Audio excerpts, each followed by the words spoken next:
नमस्कार। आज हमारे पास एक गाइड है, पाइथन प्रोग्रामिंग, एक प्रारंभिक मार्गदर्शिका।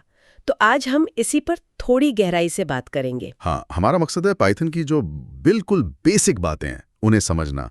मतलब ये है क्या चीज़, इतनी पॉपुलर क्यों हो रही है और इसके मुख्य हिस्से क्या हैं। गाइड तो कहती है कि सीखना आसान है, जैसे अंग्रेजी पढ़ रहे हो। और इस्तेमाल वेबसाइट से लेकर एआई, अरे इसरो तक में कमाल है। हाँ बिल्कुल, और यही इसकी खूबी है। चलिए थोड़ा और देखते हैं इसे। तो गाइड के हिसाब से 1991 में बनी थी ये, ग्रीडो वैन रोसम ने बनाई थी। और नाम सांप पर नहीं है। नहीं नहीं, वो मॉन्टी पाइथन कॉमेडी ग्रुप पर है। हाँ, मॉन्टी पाइथन। अजीब है ना। और वो हेलो वर्ल्ड वाला उदाहरण, बस एक लाइन लिखनी है, प्रिंट हेलो वर्ल्ड। कितना सीधा सा है। बिल्कुल। और देखिए यही जो सादगी है ना, यही इसे इतना शक्तिशाली बनाती है। गाइड में भी बताया गया है कि कैसे गूगल, इंस्टाग्राम जैसी बड़ी कंपनियां, अच्छा।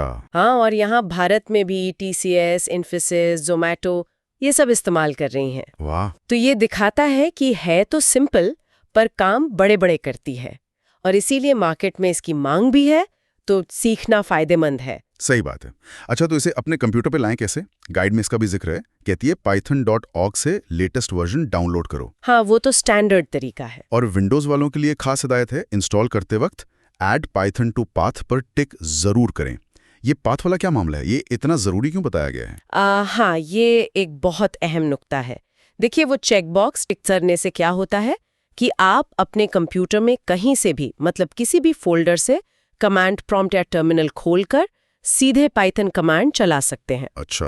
अगर वो सेट ना हो तो आपको हर बार पाइथन चलाने के लिए पूरा रास्ता, मतलब वो जिस फोल्डर में इंस्टॉल हुआ है वो पूरा पाथ लिखना पड़ेगा, जो काफी कह सकते हैं झंझट भरा काम है। समझ गए, रोज के काम के लिए तो मुश्किल हो जाएगा। बिल्कुल। और गाइड एक और सलाह देती है, वीएस कोड जैसे आईडी इस्तेमाल करने की। आईडी मतलब? Integrated development environment. ये ऐसे सॉफ्टवेयर्स होते हैं जो कोड लिखने, उसे चलाने, गलतियां ढूंढने और सुधारने, मतलब कोडिंग से जुड़े सारे काम एक ही जगह पे करने में मदद करते हैं। कोड थोड़ा व्यवस्थित रहता है, गलतियां कम होती हैं। ठीक है, ठीक है। तो सेटअप हो गया मान लीजिए। अब आते हैं पाइथन के वो जो कहते हैं ना बिल्डिंग ब्लॉक्स पर, वेरिएबल्स और डेटा टाइप्स। गाइड कहती है ये डेटा रखने वाले डिब्बों जैसे हैं। हाँ, एक अच्छा तरीका है समझाने का। और मजेदार बात यह है कि जैसे C++ में होता है वैसा नहीं है।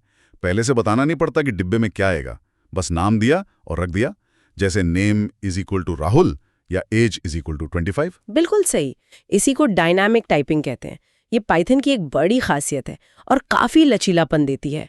आप बस वेरिएबल बनाइए, पाइथन खुद ही समझ लेगा कि इसमें टेक्स्ट है, जिसे हम स्ट्रिंग कहते हैं। जैसे message is equal to keep coding. हाँ बिल्कुल।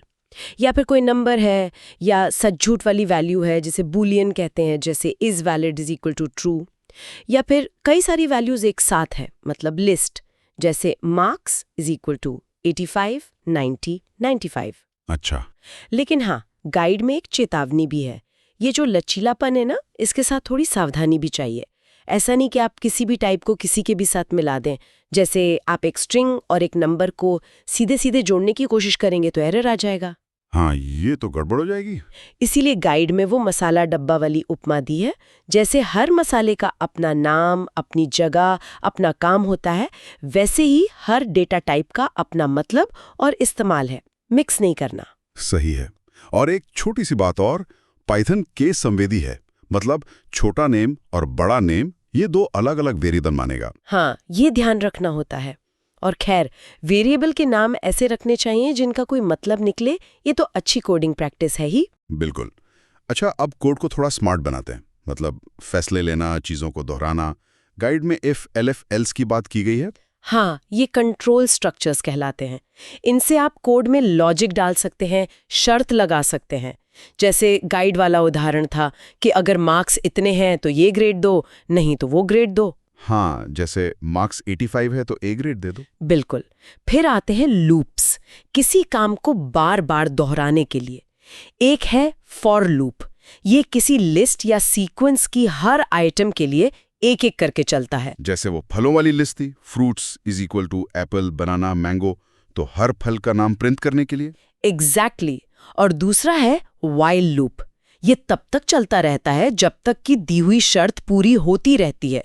जैसे गाइड में था 1 से 3 तक गिनती करना, जब तक काउंट 3 से कम या बराबर है तब तक प्रिंट करो और काउंट बढ़ाते जाओ। समझ गई। और गाइड एक चीज पर मुझे याद है बहुत ज्यादा जोर दे रही थी, इंडेंटेशन। अरे हाँ, वो तो पाइथन की पहचान है एक तरह से।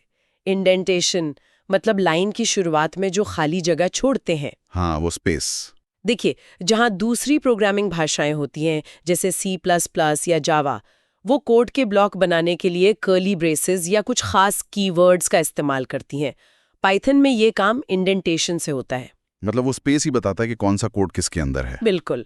आमतौर पर 4 स्पेस का एक लेवल होता है और गाइड सही कहती है अगर ये इंडेंटेशन जरा भी गड़बड़ हुआ तो कोड नहीं चलेगा। नहीं चलेगा, सिंटैक्स एरर आ जाएगा।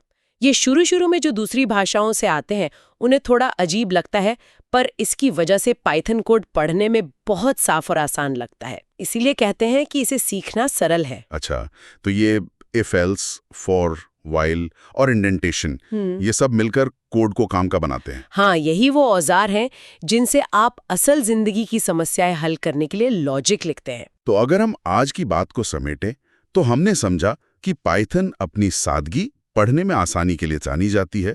इसे सेटअप करना भी काफी सीधा है, बस वो पाथ वाली बात ध्यान रखनी है। हाँ, इसमें वेरिएबल्स और डेटा टाइप्स काफी लचीले हैं, मतलब डायनामिक टाइपिंग है। और फिर कंट्रोल स्ट्रक्चर्स हैं, इफ एल्स फैसले लेने के लिए, फॉर और व्हाइल लूप्स दोहराव के लिए, और इन सब को सही तरीके से चलाने के लिए सबसे जरूरी है सही इंडेंटेशन। बिल्कुल सही कहा आपने। यहाँ से एक सोचने वाली बात निकलती है। अब जब किसी को ये बुनियादी चीजें पता चल गईं, वेरिएबल कैसे बनाएं, डेटा कैसे रखें, शर्तें कैसे लगाएं, काम कैसे दोहराएं, तो अब वो ये सोच सकता है कि प्रोग्रामिंग की इस ताकत को, इस शक्ति को अपने काम में या अपनी रोजमर्रा की जिंदगी में कैसे इस्तेमाल किया जाए। क्या कोई ऐसा काम है जो बार बार करना पड़ता है और बोरिंग है, जिसे ऑटोमेट किया जा सकता है, या शायद कोई डेटा पड़ा है जिसमें से कुछ दिलचस्प निकालना है। हाँ, ये सोचने वाली बात है। बुनियादी औजार देती है। अब इन औजारों से क्या बनाना है, कैसे बनाना है, ये आगे की खोज का विषय है। ये एक मजबूत नींव जरूर रखती है आगे बढ़ने के लिए।